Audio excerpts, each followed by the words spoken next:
गोपाळगडानंतर आता शिवरायांच्या आणखी एका किल्ल्यात पूल रिसॉर्ट. महाराजांच्या किल्ल्यात पार्ट्या, स्विमिंग पूल आणि बरंच काही. शंभूराजांनी हल्ला केला, चिमाजी अप्पांनी जिंकला, तो किल्ला आता खासगी कसा? मराठ्यांच्या विजयाची निशाणी असलेला किल्ला खासगी मालमत्ता कसा झाला? रत्नागिरीतल्या गोपाळगड किल्ल्याची कहाणी आम्ही तुम्हाला दाखवली. शिवरायांचा किल्ला खासगी करून तिथं आंब्याची लागवड केलेली होती. मात्र शिवप्रेमींच्या संतापानंतर अखेर हा किल्ला हस्तांतरित करायला अय्याज मणियार तयार झाला. आतल्या जमिनीमध्ये आमची मालकी होती ती सुद्धा जिल्हा पुरातत्व विभागाकडे सुपूर्द करण्यास स्वखुशीने तयार आहोत. मात्र ही कहाणी फक्त एका किल्ल्याची नाही. महाराजांचे अनेक किल्ले आज खासगी प्रॉपर्टीच्या बोर्डखाली पारतंत्र्यात गेलेत. त्यातीलच एक किल्ला आहे पालघर जिल्ह्यातील तारापूरचा. असा किल्ला जो जिंकण्याचं स्वप्न छत्रपती संभाजीराजांनी पाहिलं, ज्यावर हल्ला करून जिंकण्याचा प्रयत्न केला आणि महाराजांचं हे स्वप्न पुढे जाऊन चिमाजी अप्पांनी पूर्ण केलं. पोर्तुगीजांकडून हा किल्ला जिंकून घेतला आणि याला मराठा साम्राज्याचं भाग केलं. मात्र आज या किल्ल्यावर एक खासगी रिसॉर्ट चालवलं जातंय. जी भूमी मराठ्यांच्या शौर्यानं पावन झाली तिथे आज चिकन, मटण आणि दारूच्या पार्ट्या होत आहेत. स्विमिंग पूलच्या पार्ट्या सुरू आहेत. त्यामुळेच सोशल मीडियावर तारापूर किल्ला ताब्यात घेण्याची मागणी सुरू झाली आहे. त्यामुळेच प्रश्न पडतो, हे प्रकरण नक्की आहे तरी काय? हेच सांगण्याचा प्रयत्न आम्ही तुम्हाला या व्हिडिओच्या माध्यमातून करतोय. त्यामुळे हा व्हिडिओ शेवटपर्यंत पहा आणि टाइम्स नाऊ मराठीला यूट्यूब, फेसबुक आणि इंस्टाग्रामवर फॉलो करायला विसरू नका.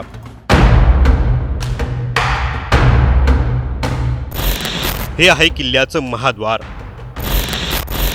हे आहेत किल्ल्याचे बुरुज आणि हे आहे किल्ल्यातील हनुमानाचं मंदिर आणि हा आहे किल्ल्यात बांधलेला आलिशान रिसॉर्ट. नाव श्रीमंतांचा वाडा. स्विमिंग पूल, भव्य रूम्स, चिकू, आंबा, नारळाची लागवड आणि किल्ल्यात बनवलेलं आलिशान हॉटेल. तुम्हाला सांगून विश्वास बसणार नाही, पण कधी काळी याच भूमीवर मराठ्यांच्या तलवारी तळपल्या होत्या. पोर्तुगीजांना सळो की पळो करून सोडलं होतं आणि छत्रपती संभाजी महाराजांचं स्वप्न इथं पूर्ण झालं होतं. तेच हे ठिकाण आणि आज या ठिकाणाची अवस्था पहा. पण तुम्हाला प्रश्न पडला असेल, हे झालं तरी कसं? हा किल्ला खासगी मालमत्ता नक्की कसा झाला आणि या किल्ल्याचा आताचा मालक कोण? सगळं समजावून घेऊया. पण आधी या किल्ल्याचा इतिहास ऐका, म्हणजे ही वास्तू मराठ्यांसाठी किती खास आहे हे तुमच्या लक्षात येईल. तर पालघर जिल्ह्यातल्या तारापूर गावाजवळचा असलेला हा किल्ला चिंचणी समुद्र किनाऱ्यावर मोठ्या थाटात उभा आहे. समुद्रावर राज्य करण्यासाठी आणि व्यापारी मार्गावर कंट्रोल ठेवण्यासाठी 1593 मध्ये पोर्तुगीजांनी हा उभारला. मात्र याचा इतिहास त्याही आधी जातो.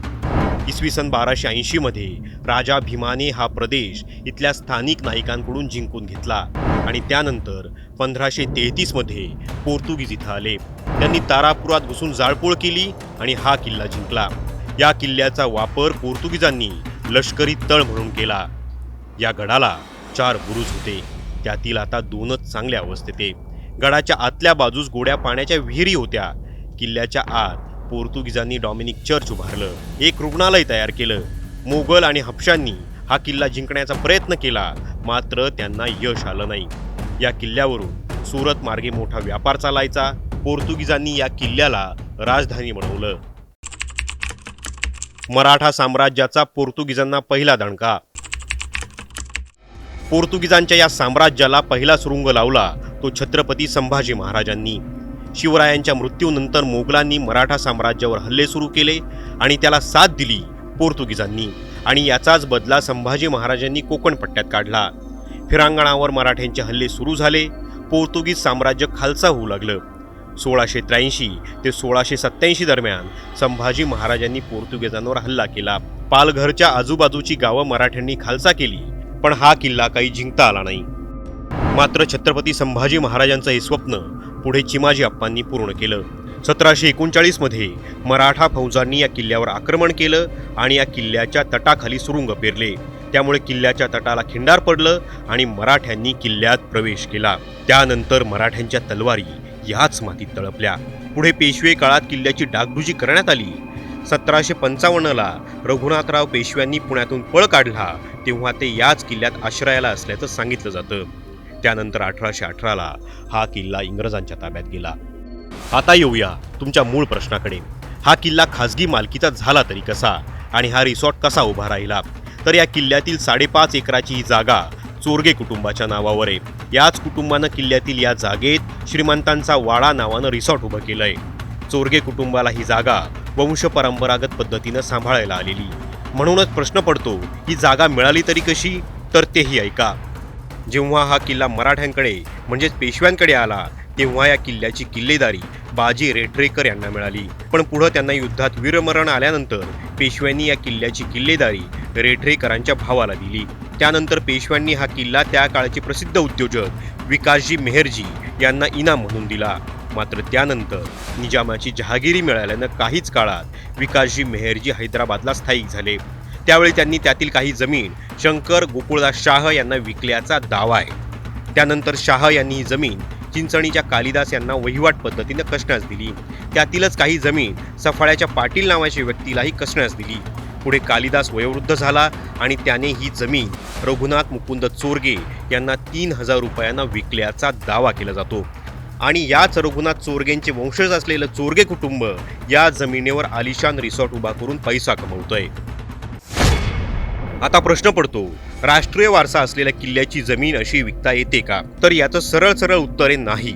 सगळ्यात आधी हे समजून घ्या की कालिदास यांना शाह यांनी ही जमीन विकली नव्हती किंवा पेशव्यांनी ही जमीन कुणाला विकलेली नाही, तर ही जमीन एकतर कसण्यास दिली किंवा सांभाळण्यास. त्यामुळे कालिदास नावाच्या जमीन कसणाऱ्या व्यक्तीनं ही जमीन विकण्याचा संबंधच येत नाही.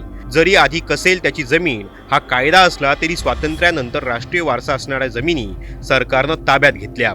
गोपाळगडाच्या जमिनीचं प्रकरण हे असंच आहे. मात्र हे प्रकरण जेव्हा कोर्टात गेलं तेव्हा कोर्टानं ही जमीन संपादन करून जागा मालकाला पैसे द्या आणि ही जमीन पुरातत्व विभागाकडे वर्ग करण्याचे आदेश दिले.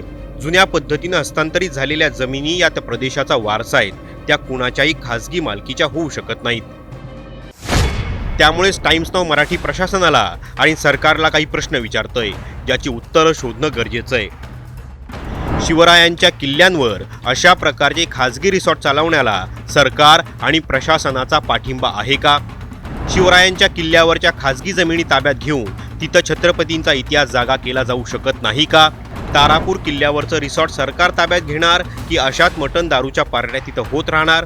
राजकीय व्यासपीठावर महाराजांचं नाव घेणारे राजकारणी खरंच शिवरायांची स्मारकं जपण्यासाठी आग्रही आहेत का? आणि शेवटचा प्रश्न, तारापूरच्या किल्ल्याला महाराष्ट्र सरकार राष्ट्रीय वारसा म्हणून घोषित करणार का? तुम्हाला काय वाटतं? छत्रपती शिवरायांच्या किल्ल्यावर अशा प्रकारे खाजगी रिसॉर्ट सुरू राहिले पाहिजेत का?